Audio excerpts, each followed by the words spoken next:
Ce n'est pas du tout cet extrait. Nous vous présentons nos excuses. Donc, on va continuer. Ça, je disais je pense que ça devient compliqué moi, en fait à l'antenne. En lisant le communiqué du G5 et en voyant la réaction du ministre Maurice Sandan et de Mori Kondé, ce n'est pas le contenu qui fâche, c'est la méthode utilisée et la manière. Monsieur Valli le rappelait ici tout à l'heure. Le G5 aurait pu passer par des méthodes un peu plus diplomatiques, c'est-à-dire des canaux, en utilisant des canaux un peu plus officiels, au lieu de passer par les réseaux sociaux pour faire passer leur communication. Donc, parler si tu veux, tu fais comme ça, franchement. Non, mais sérieusement.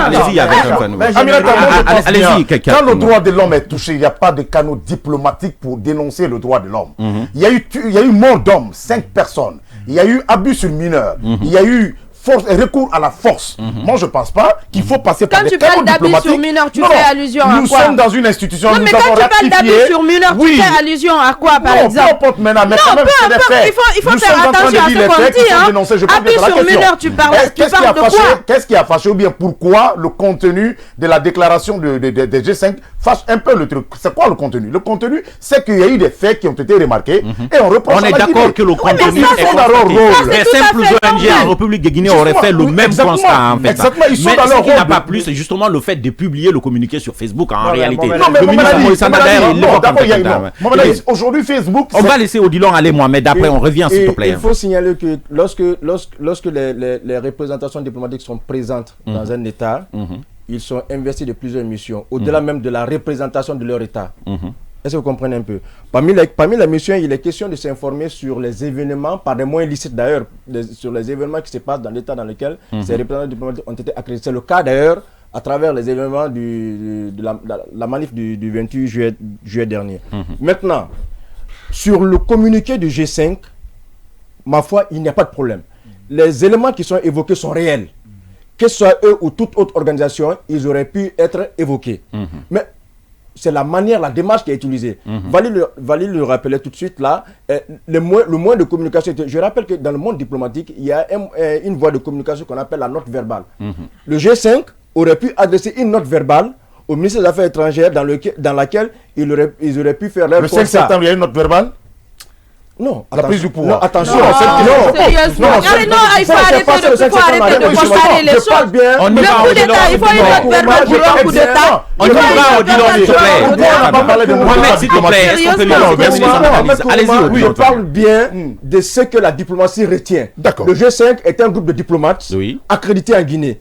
Pour s'adresser au ministère des Affaires étrangères qui représente, qui est la croix de transmission entre la Guinée et les autres pays à travers le monde, et les autres organisations à travers le monde, je pense qu'ils auraient pu faire cette communication en adressant une note verbale, j'insiste là-dessus, au ministère des Affaires étrangères. Sinon, quand vous écoutez le ministre Maurice Sanda Kouyaté, l'élément qu'il fustige le plus, c'est la forme de communication utilisée. Facebook, malheureusement, est en train même d'engloutir même les diplomates à travers le monde. Et c'est ce que nous sommes en train de malheureusement, oui.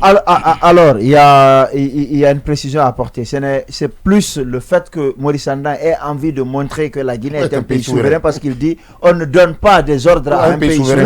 Ce n'est pas normal. Ce n'est pas le canon. Ça, c'est notre débat. Rappeler la souveraineté d'un pays pose problème? Oui, non, je n'ai pas dit que ça pose problème. Je suis en train de préciser.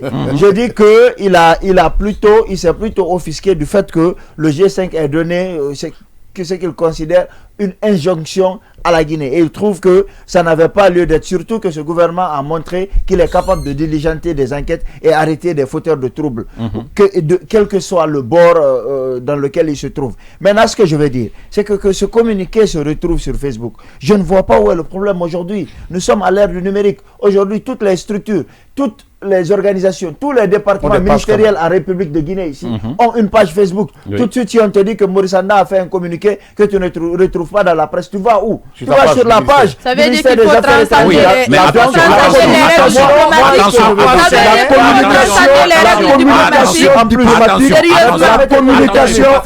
la communication diplomatique doit être bien soignée. C'est tellement dit, la communication diplomatique est très différente des autres formes de communication. Donc, ce que je suis en train de dire, c'est que personne n'a interdit n'interdit à personne de faire des communiqués sur Facebook. C'est un canal de communication aujourd'hui, tout le monde le sait. Mais est-ce que c'était nécessaire d'informer le gouvernement guinéen à travers Facebook? Est-ce que c'est à travers Facebook? C'est ce qui s'est passé. À quoi sert un communiqué? Ils ont publié sur les réseaux sociaux. Ça, c'est manque de respect. Mohamed Ali, à quoi sert? Vous vous rappelez d'ailleurs au début de Mohamed Ali, vous vous rappelez à quoi sert la présence des diplomates accrédités dans un État si ce n'est de prendre constamment contact avec les autorités de cet État-là. Quand il y a problème, vous contactez l'État, vous faites vos constatations et après vous pouvez faire un communiqué à la suite des échanges.